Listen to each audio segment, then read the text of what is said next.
সরকারিভাবে চলছে অরণ্য সপ্তাহ পালন, তারই মাঝে সরকারি গাছ কেটে পাচারের অভিযোগ। রিপোর্টে বুবুন পাল, পশ্চিম মেদিনীপুর।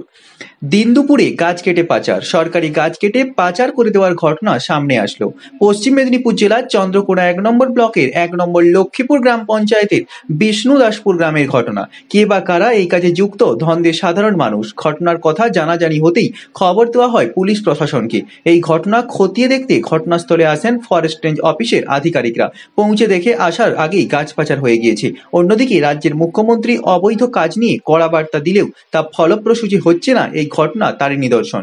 এই ঘটনার পর সংবাদ মাধ্যমের প্রতিনিধি, বুথ সভাপতি বিভাস কুণ্ডু ও পঞ্চায়েত সদস্য শ্যামাপ্রসাদ মণ্ডল এবং গ্রাম পঞ্চায়েত প্রধান উসমা হাজরা ও অঞ্চল সভাপতি মফু সরকারের সাথে যোগাযোগ করার চেষ্টা করলে প্রত্যেকেই বিষয়টি এড়িয়ে যান।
আছে বিষ্ণুরামপুরে যে সরকারি জায়গার উপরে বেশ কিছু গাছ কাটা হয়েছে কালকে, তো এ ব্যাপারে আপনি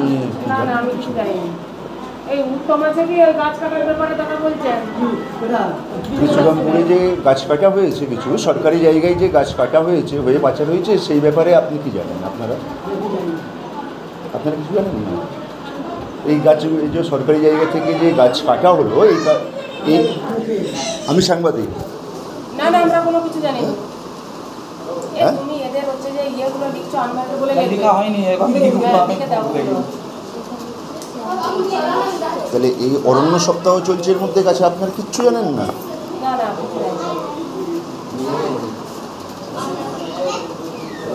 তাহলে এটা কি অঞ্চল সভাপতি জানেন? সেটা বলতে পারবো না, জিজ্ঞাসা করুন, কিন্তু আমাদেরকে কোনো কিছু জানায়নি। আমাদেরকে তো জানাইনি কোনো কিছু। তো তাহলে আপনি, আমার বাড়ি ক্ষীরপাইতে, চঞ্চল সিদ্ধান্ত। হ্যালো,